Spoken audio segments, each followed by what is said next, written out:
Muy buenos días, amada iglesia. Aquí estamos en nuestro culto habitual, culto dominical de adoración, hoy 26 de marzo, terminando una serie sobre la fe. Y hoy queremos abordar un tema sumamente eh, cotidiano, pertinente para lo que estamos viviendo como nación, como país y quizás también como personas. El tema de hoy es Jesús calma la tempestad.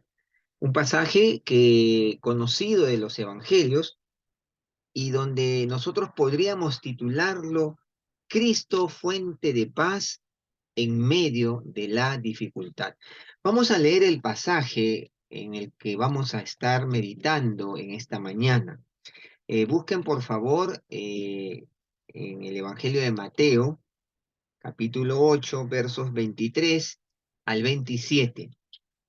Mateo, capítulo 8, versos 23 al 27. Dice así la palabra de Dios. Y entrando él en la barca, sus discípulos le siguieron. Y aquí que se levantó en el mar una tempestad tan grande que las olas cubrían la barca, pero él dormía. Y vinieron sus discípulos y le despertaron diciendo, Señor, sálvanos que perecemos. Él les dijo, ¿por qué teméis, hombres de poca fe? Entonces, levantándose, reprendió a los vientos y al mar, y se hizo grande bonanza. Y los hombres se maravillaron diciendo, ¿qué hombre es este, que aun los vientos y el mar le obedecen? Permítanme tener unas palabras de oración. Señor, en esta mañana deseamos que tu palabra llegue a nuestro corazón y pueda alentar nuestra fe. Y no solo eso, sino que nos anime a poner toda nuestra confianza en ti. Oramos que nos guíes en el nombre de Jesús. Amén. Este pasaje que hemos leído grafica nítidamente lo que vivimos muchos días de nuestra vida. Por ejemplo, vale decir, ahora mismo muchos compatriotas nuestros están atravesando una tempestad con este tema de los huaicos y las inundaciones. Hemos sido afectados por este ciclón Yaku que le han llamado y muchas familias han sufrido terribles pérdidas, una tormenta, una tempestad en sus vidas. Ahora, queridos hermanos, ¿quién no ha pasado en algún momento, querido amigo, quién no ha pasado en algún momento de su vida alguna situación de zozobra y angustia? Yo creo que difícilmente habrá alguien que diga yo nunca, o de repente es demasiado joven para decir algo así, pero las tormentas y tempestades de cualquier índole, tarde o temprano, tocarán la puerta de nuestra vida. Eso es así, es parte de la vida humana. Ahora, ¿cómo enfrentarlas? ¿Cómo enfrentar las tempestades, las tormentas? ¿Sabes cómo hacerlo? ¿Estás preparado para ello? Estas son preguntas que debemos saber responder. Y veamos a continuación qué podemos aprender acerca de la importancia que tiene la fe y sobre todo nuestra respuesta de fe ante las dificultades de la vida diaria para poder superarlas y salir victoriosas de ellas. Es muy importante ver la importancia que tiene la fe y nuestra respuesta de fe a las dificultades.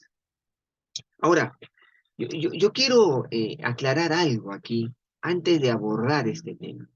Es bueno mencionar que este episodio registrado tanto en Mateo como también en Marcos, donde lo vamos a ver en Marcos capítulo 4, han quedado registrados para nuestra enseñanza, Pero vale decir que este episodio está directamente relacionado a un determinado público. Miren ustedes lo que dice Mateo 8:23. Y entrando él en la barca, sus discípulos le siguieron.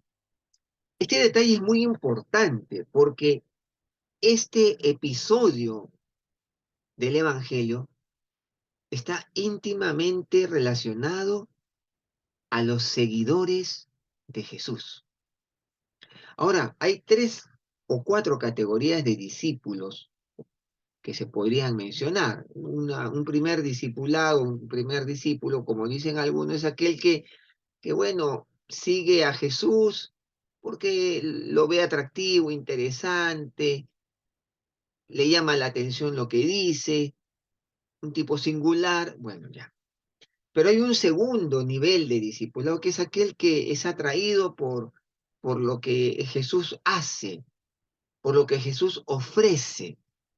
Y puede ser que ofrece pues sanidad, solución de problemas, como una aspirina para el dolor de cabeza. Pero el tercer nivel de discipulado es aquel que se compromete con Jesús, es aquel que está dispuesto a seguirlo, a obedecerle y está dispuesto a imitarlo. Y ese es el verdadero discipulado que la Biblia exige de quienes dicen ser cristianos. Ahora, este relato está dirigido de manera específica a los discípulos de Jesús, aquellos que seguían al Señor Jesús, lo cual nos involucra a ti y a mí, nos involucra directamente si tú eres un seguidor de Jesús. Ahora, ¿por qué decimos eso? Porque sucede justamente y precisamente en el entorno íntimo de Jesús. Jesús estaba con sus discípulos, fue una situación que ellos atravesaron y que el evangelista la registra porque fue una situación tremenda que vivieron dentro del círculo íntimo que Jesús tenía, él con sus discípulos. ¿Quiénes estaban en esta barca? Los discípulos de Jesús. Ahora, habiendo dicho esto y habiéndolo aclarado, entonces quiero que capte lo que Dios quiere enseñarle a usted y a mí, que nos llamamos discípulos de Jesús. En primer lugar, quisiera hablar de las adversidades en nuestra vida. Un primer punto, mencionar que las adversidades en nuestra vida ponen a prueba nuestra fe.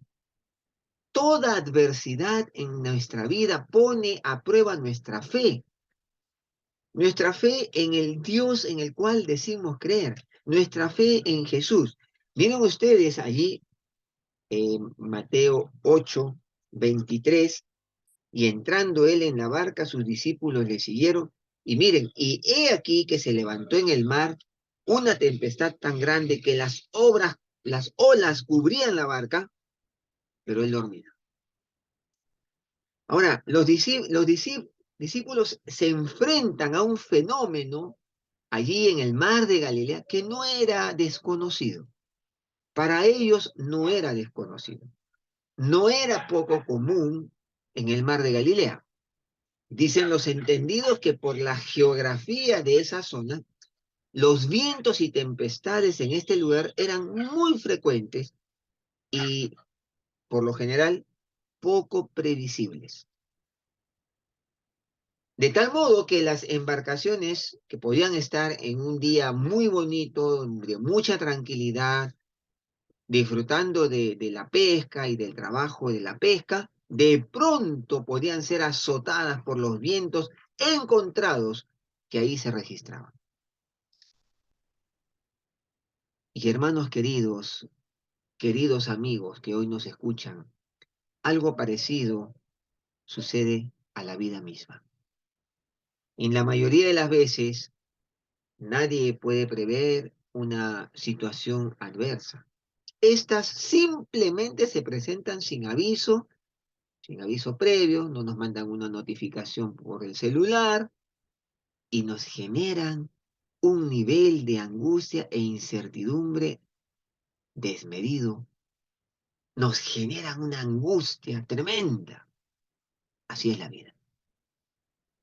Y es ahí precisamente donde se pone a prueba la fe. Se pone a prueba en qué estamos creyendo, en dónde está el fundamento de nuestra vida y si es que esta fe está depositada en el lugar correcto y en la persona correcta. Es en estos momentos donde se manifiesta de manera desnuda y cruda nuestra vulnerabilidad ante lo inesperado y desconocido. Por eso decimos que la adversidad pone de manifiesto y pone a prueba nuestra fe. Y esto, mis queridos hermanos, es muy cierto, es muy cierto. Y por eso vale la pena que nosotros nos pongamos a pensar qué sucede cuando la adversidad toca la puerta de nuestra vida. Definitivamente se va a ver puesta a prueba tu fe,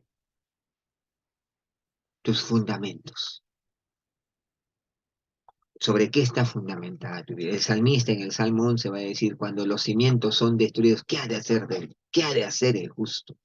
Tremenda declaración. Cuando los fundamentos de tu vida, cuando se te mueve el piso, ¿qué ha de hacer el justo? Está diciendo el salmista. Porque la vida es así. En algún momento se nos va a mover el piso y nuestra fe será puesta a prueba. Ahora, hay una segunda reflexión que tenemos que mirar de este pasaje, que es el segundo punto que quiero abordar. La respuesta negativa a la adversidad pone de manifiesto lo débil de nuestra fe. Así como la adversidad pone a prueba nuestra fe y la denuncia cómo es nuestra fe, la respuesta negativa a la adversidad pone de manifiesto lo débil que podría ser nuestra fe. Porque si respondemos negativamente a la adversidad, estamos evidenciando y se está poniendo de manifiesto que nuestra fe es débil, es pobre.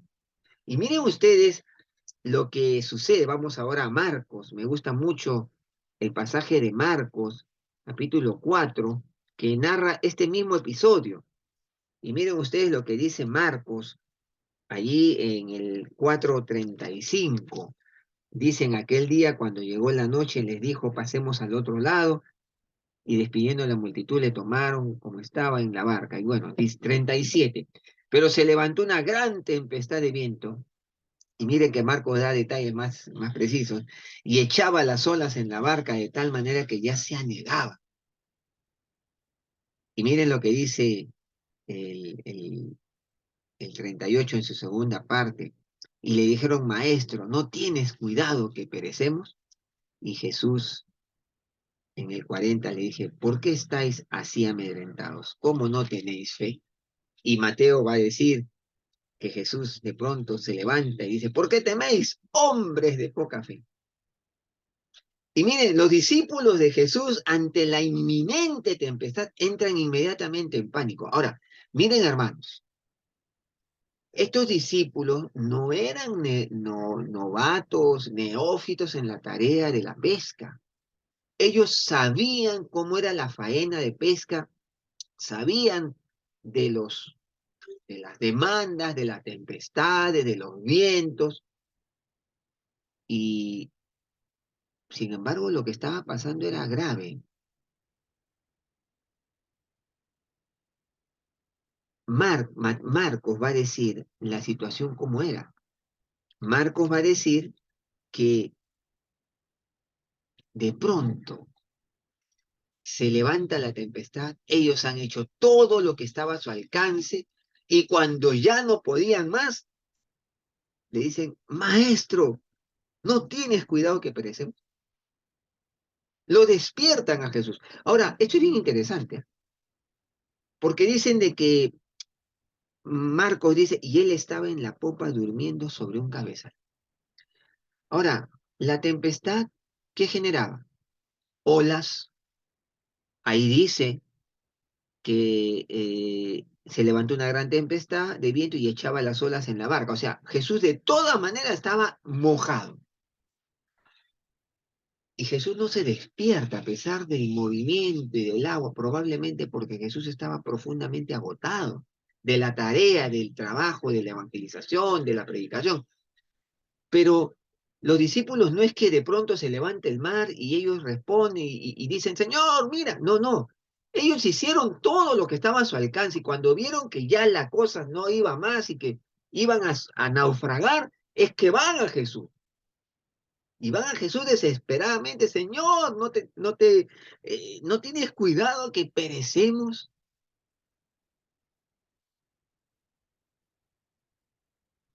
Pareciera eh,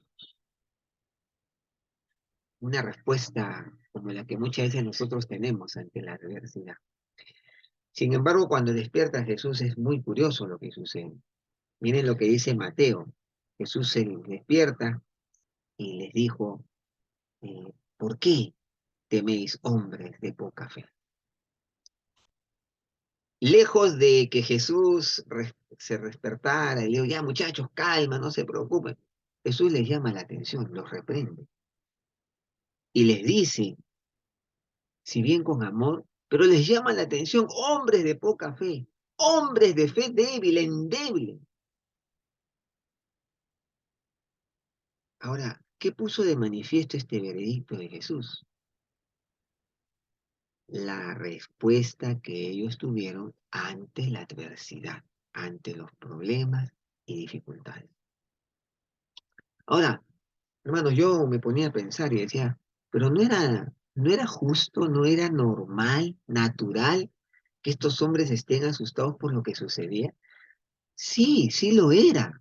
Ustedes saben, hermanos, que el ser humano tiene emociones neutras, que son legítimas. El temor es una emoción legítima, auténtica ante una amenaza. Ellos estaban atemorizados ante la amenaza de ahogarse, de naufragar. Pero sucede que Jesús quería que ellos aprendan, y nosotros también, que Él tiene todo bajo control. Y Él quería que ellos sepan, y que nosotros también sepamos, que Él está en la barca, hermanos. Él no está fuera de la barca. Él está allí con el control de todo lo que sucede. Su dormir plácidamente es evidencia que Él tiene todo bajo control. Nada ha salido de su control. Y hermanos, lo mismo sucede cuando uno viaja en un avión. Yo les voy a contar, yo hace unos años me fui a Miami, eh, en la época de los huracanes, por ahí por octubre me fui a Miami, y el vuelo literalmente fue una montaña rusa. El avión parecía un pterodáctilo, ¿no? Ahí tratando, subía y bajaba, y me acuerdo mucho que yo viajaba al lado de una señora anciana, una viejita, en un avión grande de American Airlines, y que tenía dos pasillos. Me acuerdo que inclusive Guido Penano estaba con sus hijas en la parte del medio, en la misma fila que yo, y yo estaba en los dos asientos del costado pegados a la ventana. Y el avión iba pues era un potro salvaje. Pero fíjense ustedes, hermanos, algo bien interesante. El avión venía moviéndose, moviéndose. Terrible, era una cosa fea la que se estaba viviendo ahí. Pero yo veía las aeromosas. Y las aeromosas estaban tranquilas, no pasaba nada. El avión se movía como una licuadora y estaban tranquilas. Hasta que de pronto hubo un vacío ahí y el avión entró en una. Yo me agarré el asiento, misma montaña rusa, y las aeromosas ¡ah! Se asustó. Ahí sí dije, uy, esto anda mal. Esto no anda nada bien. Y hermanos queridos, cuando vemos que quienes están acostumbrados a estas cosas pierden el control, entonces todo entra en zozobra. Jesús estaba en la barca, dormía plácidamente, como señal de que todo está bajo control. El problema de estos discípulos y de nosotros también es que dejamos de poner nuestra mirada en Jesús y en su respuesta ante lo que sucede y empezamos a mirarnos a nosotros mismos. Empezamos a ver nuestros recursos limitados, nuestra insuficiencia, nuestras carencias, nuestros limitados recursos. Y claro, cuando hacemos eso, inmediatamente nos empezamos a hundir en el pantano de la desesperación y la angustia. Lo mismo que le pasó a Pedro, ¿no? Cuando Jesús aparece caminando por el mar y en la noche y primero se asusta, un fantasma, y de pronto Jesús dice, yo soy, no temáis. Y Pedro intrépido dice, Señor, si tú eres, pues manda que yo camine hacia ti. Y Jesús le dice, ven. Y Pedro salta de la barca, ¿no? Y empieza a caminar. Y yo estoy seguro que Pedro ni cuenta se daba que estaba caminando sobre el agua, hasta que de pronto toma conciencia de lo que está pasando, deja de mirar a Jesús como su objetivo y empieza a hundirse. Empezó a ver que el mar, el agua se embravecía, se da cuenta y pierde su objetivo de mirar a Jesús y se hunde. Y eso nos pasa a todos, hermano. Eso precisamente nos pasa a todos. Cuando dejamos de mirar al Señor y empezamos a mirarnos a nosotros mismos y dejamos de ver que el Señor está en la barca. ¿Sabes qué es la barca? La barca simboliza tu vida, la mía. Y si Jesús habita y está en tu barca, en tu vida, todo está bajo control. Pero tienes que tener la mirada puesta en Él. No hay otra. Y eso es lo que Jesús les da a conocer. Eso es lo que Jesús quería que ellos entiendan. Y es lo que Jesús quiere que tú y yo entendamos. ¿Está Jesús en tu barca? ¿Mora Jesús en tu vida? Si mora Jesús en tu vida, todo está bajo control. Y necesitamos poner nuestra mirada en Jesús. Suena un tanto paradójico cuando la Biblia dice que debemos vivir como mirando al invisible, mirando lo que no se ve. Paradójico, porque los ojos se han creado para ver lo que se ve, pero los ojos de la fe tienen que aprender a ver lo que no se ve, lo invisible, al Señor, al final del túnel. Él está ahí. Ahora, si bien es cierto, la adversidad pone a prueba nuestra fe, si bien es cierto, la respuesta negativa que podemos tener a la adversidad pone de manifiesto lo débil y endeble de nuestra fe, debemos decir que la paz en medio de la adversidad pone en evidencia la fortaleza de nuestra fe. Y es interesante porque Marcos ahí en el capítulo 4 muestra precisamente eso, ¿no? Ya mencionamos que Jesús dormía, dice que él dormía, él estaba en la popa durmiendo sobre un cabezal y levantándose reprendió al viento y dijo al mar, calla, enmudece, y cesó el viento y se hizo grande bonanza. Y como decíamos, Jesús estaba durmiendo y eso era una evidencia de que él estaba bajo control. Y de alguna manera quería que tus discípulos lo supieran, que tú y yo lo supiéramos y lo experimentaran. Pero no solo ese detalle pone en evidencia la fortaleza de la fe, sino la autoridad y la confianza con la que Jesús enfrenta lo que está sucediendo. Pues inmediatamente cuando se despierta, reprende al viento, al mar, y todo queda calmo. Jesús sabía que poseía los recursos necesarios para poner todo en orden y en calma otra vez. Ese mismo sentir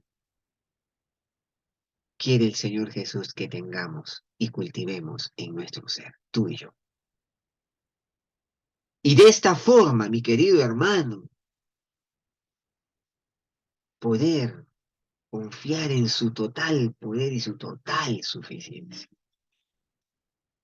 Él a sus discípulos ahí en esa barca, en esa intimidad que vivieron, en ese episodio tan, tan significativo, Él les hace ver su poder y autoridad sobre todo lo creado, para decirles que es digno de total confianza y que pueden ellos y nosotros también tener una fe fuerte y capaz de atravesar cualquier temporal con la certeza que llegaremos a buen puerto tomados de su mano poderosa.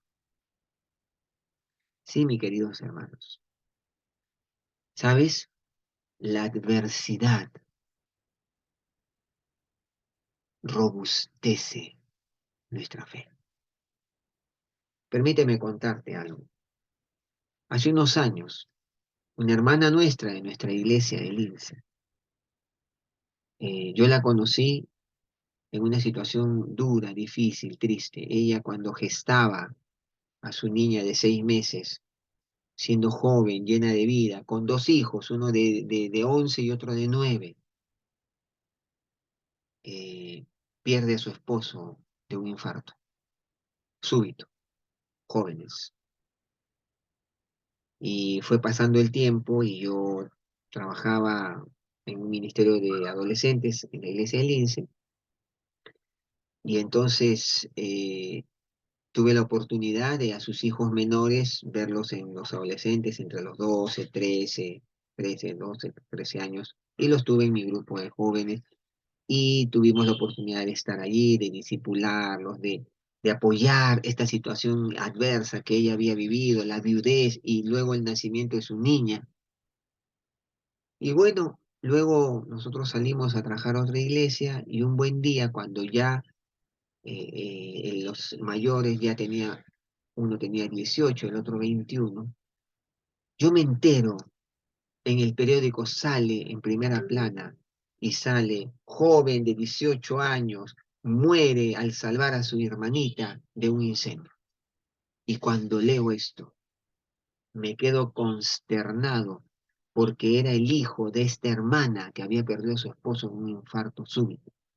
Cuando este joven ya era un joven brillante, hermano, brillante, con un futuro y ya formado, un muchacho con todas las posibilidades de vida, en un acto heroico salva a su hermana, a su hermanita, la saca del departamento y él muere en el incendio, asfixiado. Y yo recuerdo mucho, hermanos queridos, yo vine al velorio y cuando ella me vio, me abrazó y me dijo, cuando te veo recuerdo a mi hijito. Terrible experiencia. Pero ahí la historia no acaba ahí. Su hijo mayor de 21 años, 2 años después, muere de un cáncer terminal. Qué tragedia, hermanos. Qué tragedia. Qué dolor. Pero primero perdió al esposo, luego perdió a su hijo de 18, luego perdió al otro hijo de 21. Y hermanos, un día yendo por aquí, por la calle Pedro Conde de Lince a la iglesia, justamente, me encuentro con ella. Y la veo y la abrazo y le digo, hermana linda, ¿cómo está? Y me dice, yo quiero contarte algo que tú sí me vas a entender. Y me dice, ¿sabes? Mucha gente piensa que yo he perdido la razón, que estoy loca. Pero yo sé que tú no me vas a juzgar de esa manera. ¿Sabes? Después de todo lo que yo he vivido, por lo más duro que una persona puede vivir, yo a cambio he recibido el poder escuchar la voz de Dios en mi oído, como un susurro maravilloso. que me alienta, me consuela y me sigue dando salud y vida para seguir viviendo. La dificultad ha forjado y forjó y sigue forjando la vida de esta mujer. La relación que esta mujer tiene con Dios es una relación totalmente diferente a la de cualquier persona. ¿Por qué? Porque ha sufrido, porque su fe se ha fortalecido, se ha hecho robusta ante la adversidad. Y sabes, Jesús le ha dicho cada instante, yo estoy contigo en la barca. Yo no estoy en el faro diciéndote, mira, yo estoy acá, todo va a salir bien. No, yo estoy contigo, en tu barca, en tu vida. Y yo tengo todo bajo control. En esta misma línea, escribe el profeta Nahum en Nahum 1:7, cuando declara lo siguiente: Jehová es bueno, fortalece en el día de la angustia y conoce a los que en él confían. Jehová es bueno. Jehová no es malo. Dios no es malo. Dios es un Dios bueno. Y en medio de la dificultad uno puede pensar, pero ¿por qué Dios me permite vivir estas cosas? Mira, hermano querido, es importante que nuestra fe se haga fuerte y que podamos reconocer y decir, Dios es bueno aún en la adversidad y es fortaleza en el día de la angustia. ¿Sabes? Cuando tú quieres experimentar a Dios, tienes que confiar en Él. Tú quieres tener una experiencia de vida profunda con Dios. Cuando viene la adversidad, no reniegues de Dios. Dale la gloria. Dile, tú eres bueno, Dios. Y sé que me vas a sacar adelante. Y sé que te vas a mostrar como nunca antes. Y miren lo que hizo Jesús. Se despertó, calmó el viento, le dijo, enmudece, y todo volvió a la calma. Demostrando Jesús, yo tengo el control si tú tan solo confías en mí. Y sabes, Jehová es bueno, fortaleza en el día de la angustia. Y sabes, conoce a los que en él confían. Ahora, esto nos lleva a una última sección, que es una pregunta: ¿cómo tener paz en medio de la tormenta? Esto solo es posible cuando ponemos, como hemos venido diciendo, toda nuestra confianza en Jesús, quien ha demostrado ser digno de toda nuestra confianza. Él es el único que puede darnos verdadera paz. Y quizás te preguntarás, ¿qué es la verdadera paz? Permíteme compartirte una historia para terminar. Una hermosa historia. Cuentan de que había una vez un rey de un reino que ofreció un gran premio a aquel artista que pudiera captar en una pintura la perfecta paz. Bueno, muchos artistas lo intentaron, el rey observó y admiró todas las pinturas, pero solamente hubo dos que a él realmente le gustaron y tuvo que escoger entre ellos. La primera pintura era un lago muy tranquilo. Este lago era un espejo perfecto donde se reflejaban unas plácidas montañas que lo rodeaban a este lago. Sobre estas se encontraba un cielo muy azul con tenues nubes blancas. Todos quienes miraron esta pintura pensaron que esta reflejaba la perfecta paz, o la paz perfecta. La segunda pintura también tenía montañas, pero estas eran escabrosas y descubiertas. Sobre ellas había un cielo furioso del cual cayó un impetuoso aguacero con rayos y truenos. Montaña abajo parecía retumbar un espumoso torrente de agua como una catarata que caía y entonces rebalsaba todo.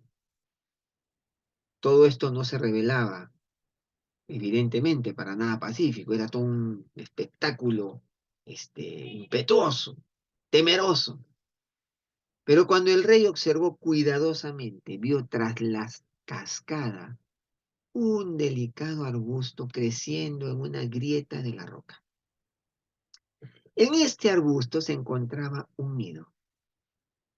Allí, En medio del rugir de la violenta caída de agua, estaba sentado plácidamente un pajarito en el medio de su nido. ¿Paz perfecta? ¿Cuál crees que fue la pintura ganadora? El rey escogió la segunda. ¿Sabes por qué? Porque el rey explicaba lo siguiente. Paz no significa estar en un lugar sin ruidos, sin problemas, sin trabajo duro o sin dolor. Paz significa que a pesar de estar en medio de todas estas cosas, permanezcamos calmados dentro de nuestro corazón. Este es el verdadero significado de la paz. Así dijo el rey. Tremendo, ¿no? La paz es aquella que solo Dios y Jesús te puede dar. ¿Cómo anclar nuestra alma a la esperanza que Dios nos mantendrá firmes y en paz en medio de la tormenta? ¿Cómo anclar nuestra alma a esa esperanza? ¿Sabes? Solamente cuando haces de Jesús el objeto de toda tu vida y pones tu mirada y pensamientos solo en Él, en lo que Él es y en lo que Él puede hacer. Cuando pones tu mirada en Él, entonces la paz llegará a tu corazón, porque sabrás que Jesús está teniendo control de todo. Como lo bien le dice Hebreos 12, 1 al 3. Por tanto, nosotros teniendo en derredor nuestro tan grande nube de testigos, despojémonos de todo peso y del pecado que nos asedia y corramos con paciencia la carrera que tenemos por delante. ¿Cómo? Puestos los ojos en Jesús, el autor y consumador de la fe. Ahí está el consejo. Tenemos que correr esta vida cristiana, esta carrera, puestos los ojos en Jesús, el autor y consumador de la fe. Pero también tenemos que hacer que nuestro pensamiento persevere en Dios, como dice Isaías 26:3. Tú guardarás en completa paz a aquel cuyo pensamiento en ti persevera, porque en ti ha confiado. Persevera en tus pensamientos, en la persona de Dios, en quién es Él. Persevera en tus pensamientos en la realidad que Jesús está en tu barca y no está en el faro allí mirándote cómo te mueves en medio de la tormenta y diciendo, no te preocupes, yo te ayudo. No, Él está en tu barca, contigo. Estás mirándolo a Él calmo, lo puedes mirar a Él totalmente lleno de paz, porque la paz de Él te infundirá paz a ti. ¿Quieres una fe sólida, fuerte? Llena tu mente y corazón con la palabra de Dios. Hermano querido, rodéate de quienes aman y siguen al Señor y nútrete de la fe de otros creyentes y sigue creciendo cada día en comunión con tus hermanos en la fe. No seas un ermitaño ni un llanero solitario. Tu fe se verá debilitada si vives así. Nutre tu vida cristiana. Nutre de la fe de otros y aférrate a la palabra de Dios. Y tú, mi querido amigo, dirás, ¿y cómo hago yo? Pues sabes, si Jesús no está en tu barca, puedes invitarlo a subir a tu barca. Tu barca es tu vida. Y si Él viene a tu barca y sube a tu barca y habita en ella, habita en tu vida, el control de todo lo que vives lo empezará a tener Él, pero tienes que darle ese control de tu vida. ¿Quieres hacer esa decisión? ¿Quieres entregarle tu vida a Jesús para que Él tome el control? ¿Quieres invitarlo a subir a tu barca, que es tu vida, para que Él sea el capitán y Él pueda demostrarte su paz, que traerá paz a tu corazón? Si ese es tu deseo, dile así, Señor Jesús, Te entrego hoy el control de toda mi vida. Quiero conocerte. Quiero que vengas y subas a mi barca y me ayudes a enfrentar las vicisitudes y problemas de la vida diaria, las tormentas y tempestades, y pongas tu mano de calma cuando las tormentas aparezcan. Te entrego mi vida. Dile así, perdona mis pecados. Díselo en una simple oración. Y el Señor Jesús gustosamente vendrá a tu vida y la cambiará por completo. Vamos a orar, vamos a orar. Señor, gracias por esta palabra tuya. Gracias por ser el príncipe de paz. Gracias, Señor Jesús, por decirnos en esta mañana que tú estás en nuestra barca y tienes el control de todo.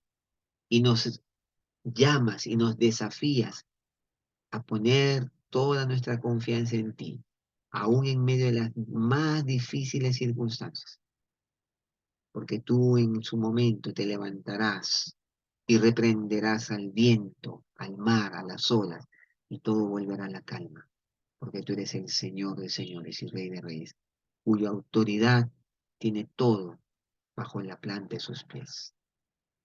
Señor, danos el mirarte a ti por encima de las dificultades y confiarte la vida a ti.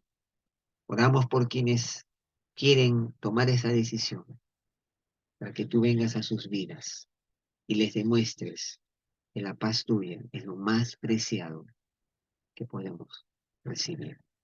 Gracias, Señor. Danos el ser hombres y mujeres de una fe fuerte, sólida. Permítenos esa gracia. Te amamos, Señor, en el nombre de Jesús. Amén. Amén. Que Dios les bendiga.